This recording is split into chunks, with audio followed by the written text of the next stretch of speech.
very aggressive campaign against. Any response? If I could come in briefly, please. I mean, I accept that the authorities were fearful, but I have a slightly different understanding of the process to that. I think clearly the government had consolidated power by 2006, 2008, and when the Islamic Party was challenged, there were a few moments where it could have gone to the streets, or it could have exercised its power and, let's say, been a bit more assertive, and it did not do so. I think from my perspective, the impetus here came from the government itself. It clearly chose about 5 years ago, maybe slightly earlier, that it was going to take out the party. And there have been there's been a progression of incidents over the last 5 years to do that. That was a choice. It didn't have to do that. It chose to go on a hard authoritarian route because it had been consolidated in power by that stage. It would have been less of a choice. It was 15 years ago, because the country was still disorderly and the state itself, the central government, didn't have that power. But now it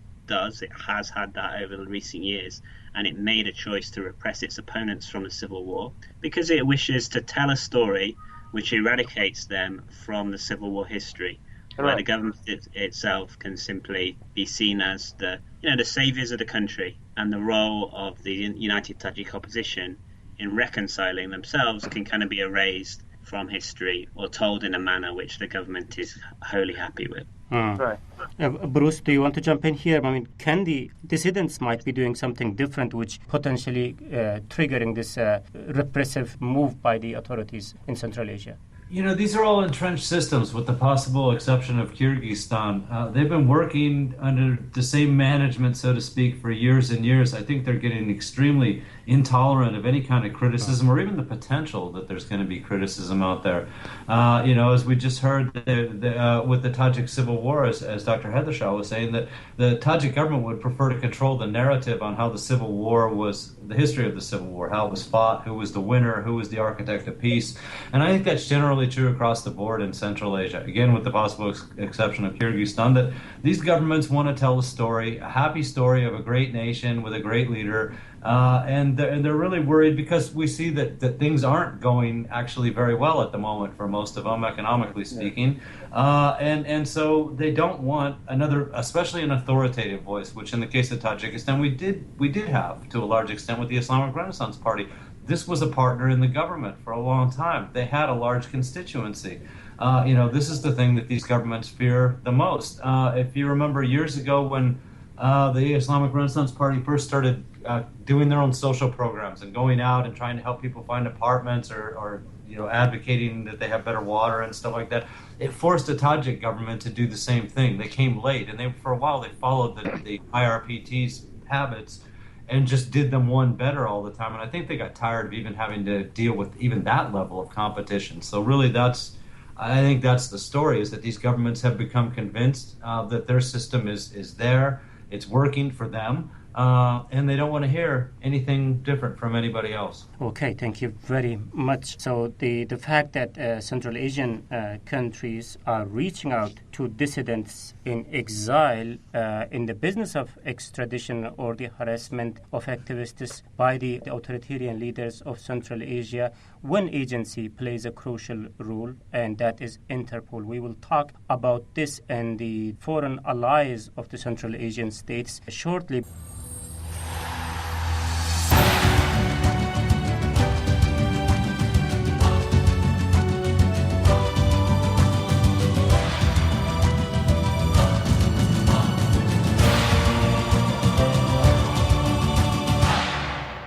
First, let me recap the debate. I'm joined by the Adam Hook Policy Director of Foreign Policy Center, Dr. John Heathershah, Professor at the Exeter University, also author of the Exiled Database, Kyrgyzbek Kanunov, founding member of Tajikistan's Coalition for Civil Society NGOs, who's exiled in the United States. Ruslan Matiev is with us from Europe, who's the editor of Alternative News Turkmenistan. Bruce Pannier is joining us from Prague, who's the editor of Kishlak Owazi, Radio Free Europe, Radio Liberty, the Central Asia bloc. I'm Mohammed Tahir, host of the Majlis here in Washington, D.C. Now, let's talk a little bit about the foreign states and agencies which are providing helping hand, let's say, or being manipulated by the Central Asian authorities to achieve their objectives. We will talk about the agencies in a minute. In terms of countries, Adam, it looks like Russia and Turkey tops the list. Tell us more what role they are playing in this dirty business. Well, I think obviously Russia tops the list because of the size and scope of the diaspora communities within Russia, and obviously the fact that it is one of the easiest places for exiles to get as a first port of call when they're trying to exit their country. Nominally, it is supposed to be covered by the European Convention on Human Rights, although obviously as of last December they've watered down some of those protections. But in reality, those protections weren't helping Central Asian dissidents who were being picked up by the Russian authorities, released, and then immediately scooped off the streets by the security forces of their home country and bundled into planes or cars and suddenly reappearing within Tajikistan or Uzbekistan. So obviously Russia, as the report sets out through what Mark Galeotti describes as the repress intern, there is the long-standing relationships between the security services in Russia that help make that possible. Obviously Turkey, again, significant diaspora communities, some relationships between the security services, limited protections there. And obviously, but the report goes further, that it does show how those regimes are penetrating into Western Europe. And the point you make about Interpol is absolutely critical, both to this publication and to some other ones we've done recently, that the Interpol is being used as a tool to pressure people, even when there is no realistic chance that they will be extradited to those countries, so particularly in the case of those who've made it to Western Europe or the United States or elsewhere. But it is a tool to put pressure on those activists and stop them going about their business, stop them travelling, putting them on edge, making it very difficult for them to get by day to day. And so the report looks at the way in which Interpol is used as a tool like that. And despite the rhetoric that's been coming out of Interpol that there is a reform process underway, which our good colleagues at Fair Trials International have been championing, there still seems to be a number of cases where that's still happening. So obviously, a couple of high-profile Tajik cases recently. So that's as John's pointed out, there's a lot more work that could be done there. Right. And also, some of the Central Asian countries are members of all sorts of cooperation agreements with Russia, and then that enables and allows them to hand over the so-called... Absolutely. The Shanghai Cooperation Organization has got a reciprocal arrangement where you recognize anti-terror legislation in other countries, even if you don't have precisely the same rules on your books. And it sets up a permission framework to help return people who are seen as challenging their states, and it's and backed up similarly within the structures of the CIS and collectives and the CSTO. So the report does touch on those sort of big structural things that happen there, but obviously within the region, at the heart of it is that bilateral relationship, and that those the personal relationships between the security services that mean. While those international agreements are relevant in terms of helping setting the tone, the practical basis is that interpersonal and the relationship between the different security services in the region. The way some of the extraditions took place, I'm referring to another case from your report, Adam and Johns, the case of Maqsood Ibragimov, a Tajik dissident with Russian citizenship. The way he was taken back to Tajikistan was very, very striking. He was put in the airline baggage, I believe. Yes. So he's taken from a country of his citizenship. It looks like a kind of cowboy era that we are living in that part of the world. So some of these arrangements cannot fit into any sort of bilateral cooperation or the intergovernmental cooperation. So we are talking something about beyond that, isn't it? Yes, I agree. Just to say that I think the truth comes out in the patterns, and the patterns of rendition. It's not really extradition. Sometimes you have extradition, would be illegal under international law, but extradition formally. But more often it's rendition or disappearance, where persons are released onto the street and then taken off the street. There's obviously connivance between the security services in that. The timings make it clear. The European Court of Human Rights judgments make that very explicit. pointing to the evidence that suggests such connivance. And that, yes, is about informal connections. It's informal connections between security services under the arrangements of the Minsk Convention of the Commonwealth of Independent States, which, basically gives primacy to decision makers in the security services over any sort of international legal or human rights constraints. But nevertheless, it's informal connections, and it's simply these sort of these personal ties and the freedom of movement of all kinds of people, security services people, but also organized crime people who are linked into and related to the security services. And I think that's where Turkey tells us a certain story, because there what we have is diasporas who are partly commercial, partly criminal, partly political, and there's a mixing there of such people. So, the Umar Ali Kuvatov case it seems to be one there where, amongst Tajik diaspora in Turkey, there was obviously some infiltration of his group and his associates by those who sought to remove him and eradicate him and to assassinate him. So I think there is all these levels and layers to this, which are largely informal. They're not going to be resolved by some new human rights agreement or treaty. No formal instrument is going to prevent this from happening, I'm afraid. No, the Interpol reform very much focuses on how people who've made it to the West. That is where the impact of that will be most felt. Inside the region, it is very much law of the jungle. But there is still some benefit, obviously, in ensuring that the European Court of Human Rights is able to act swiftly to make interim determinations in some of these cases. But as we show in the report, those can be flouted.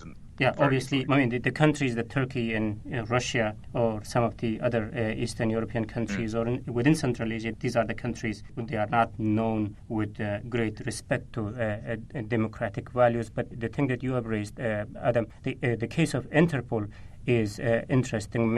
It's an international body with membership from all over the world, including democratic countries in the West, and the way it's being manipulated is very interesting. I think, Bruce, we were looking into how some names swiftly put into the Interpol's red alert list from Uzbekistan and how they were taken down immediately after the leadership change in Uzbekistan.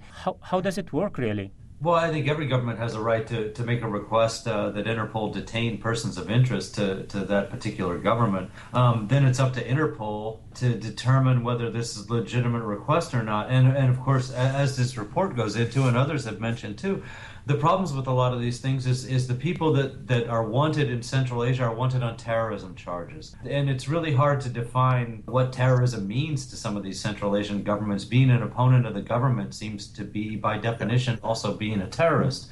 So an organization like Interpol has to look at the request and see some of the evidence that this is based on. Why do they consider this person a terrorist, and why do they want them to come back? Often enough, and we've seen even in Prague with Mohammed Salik, for instance, quite a 10, 12 years back, that they do detain people while they try to determine whether they are legitimately wanted back home or whether this is part of a government campaign against them, and the charges on the Interpol list don't match with the person's actions. But like I said, it's a weird line, because the Central Asian governments are always going to make the case that we're part of the war on terrorism and we want to, we're trying to help out too. And also, in a lot of cases, they can say we are on the front line of the war on terrorism because 3 of them border Afghanistan. It's kind of hard. When for those of us who watch the region, we can see a lot of this is bogus, and there's no basis in trying to detain these people.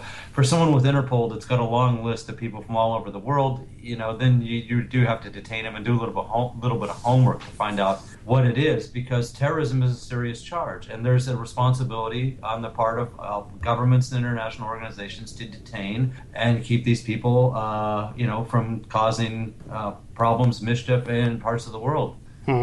Adam or John, probably you had a chance to do more research on this than us. The way people are placed in the Interpol's list is also interesting. Like, I think I saw this in the Dr. Lemon's report on Tajikistan, that today there are 1,661 people registered in the Interpol's red alert list alone from Tajikistan. And one of them is Muhyiddin Kabiri, and he's accused in corruption and terrorism. How on earth can Interpol be convinced on such accusation, really? Yeah, I think we need to recognize that they are not going through some kind of forensic and systematic process of checking. There's a lot of evidence to show that there are very few checks and sometimes wholesale placing of such notices online without proper checking. I don't know. I mean, I think there are lots of questions about the internal functioning of Interpol, its bureaucracy, its resources.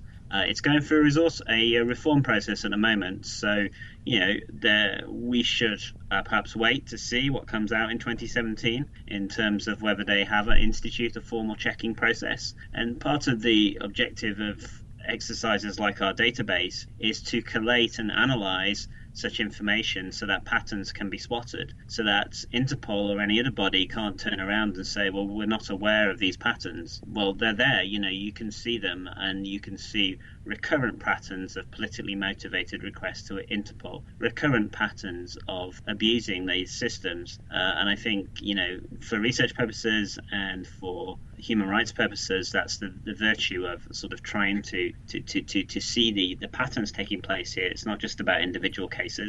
It's about a broader process. Yes, there are definite capacity issues in Interpol and a definite lack of specialist knowledge. I think what's important to flag up, though, is that obviously cases like the Kabiri case obviously are very troubling, but obviously his high profile and those of other high profile cases that have gone through the Interpol system get flagged up quite quickly. But within that 1,400 group of people that Ed points out, there's going to be lots of people within that who don't have access to the resources and networks that some of these more high-profile figures have. So while it's very tough for some of these more high-profile dissidents who, as in I've worked, the Kazakhs have gone through it with a number of people in the opposition and Ably Azov networks in their country where they've been picked up. But obviously those are, quite high-profile cases. But within that bulk of cases that are on that Interpol wanted list, it's 1,661 citizens of Tajikistan, according to Ed Lemon, on that Interpol wanted list. Triaging through that is a massive bureaucratic task, and obviously Tajikistan is just one country that Interpol's dealing with. So we appreciate the challenges they face, but it is flagging up ensuring that Interpol has mechanisms that show countries that have a track record of manipulating the system and bumping those up the top of the queue in terms of what the mechanisms internally that check these things. Yeah, I wish I would have someone to explain this from Interpol's point of view. But I also understand that as an international police force, they are also obliged to listen to its members, I believe. But anyway, so this is it's a member-led organisation, yeah. Yeah, so this is a reality. Now, what to do about it? I mean, is there any mechanism where states can be prevented, or is there anything an individual can do? The ones especially who are faced with extradition, let's say in Europe, but again in Russia and countries like Turkey, that's kind of questionable. But imagine a person is faced with this situation. Is there anything they can do to prevent it from happening? Well, I mean, most European EU member states will go through due process of law with a number of these cases, and if there is if they're able to show that these people have been politically active in the countries of Central Asia, they're not likely to be sent back due to the concerns about non-refoulement and everything else. So obviously there those protections, even if you have an Interpol red notice out on you within the EU, it's a significant impediment to your activities, but it's not necessarily automatically meaning that you're going to get returned. Obviously, inside the region, that's a very different case, as John has I've already spoken about. But it's also worth flagging up that obviously these. I'm sorry, no, do go on. Sorry, I'll come back to it in a second. Well, just to add that Interpol does have an appeals process, so you can get a red notice or another notice removed, but it takes years. And groups like Fair Trials International in London do assist people to have notices removed when they're obviously politically motivated, but it can take a long time. So part of the reform process was to question the current appeals process and to get that changed. Okay, thank you very much for your insightful thoughts, Adam Hawk, Policy Director, Foreign Policy Center, and Dr. John Hidershaw, Professor at Exeter University, also author of the Exile Database, and Kyrgyzbek Kanunov, founding member of Tajikistan's Coalition for Civil Society, NGO Ruslan Mativ, editor of Alternative News Turkmenistan, and Bruce Pannier, editor of Kishlat Owazi, Radio Free Europe, Radio Liberty's Central Asia blog, for this fascinating discussion. Gentlemen. Thank you very much. Thank you. Thank you. That's it from me, Mohammed Tahir, host of the Majlis in Washington, D.C. Until next week, bye-bye.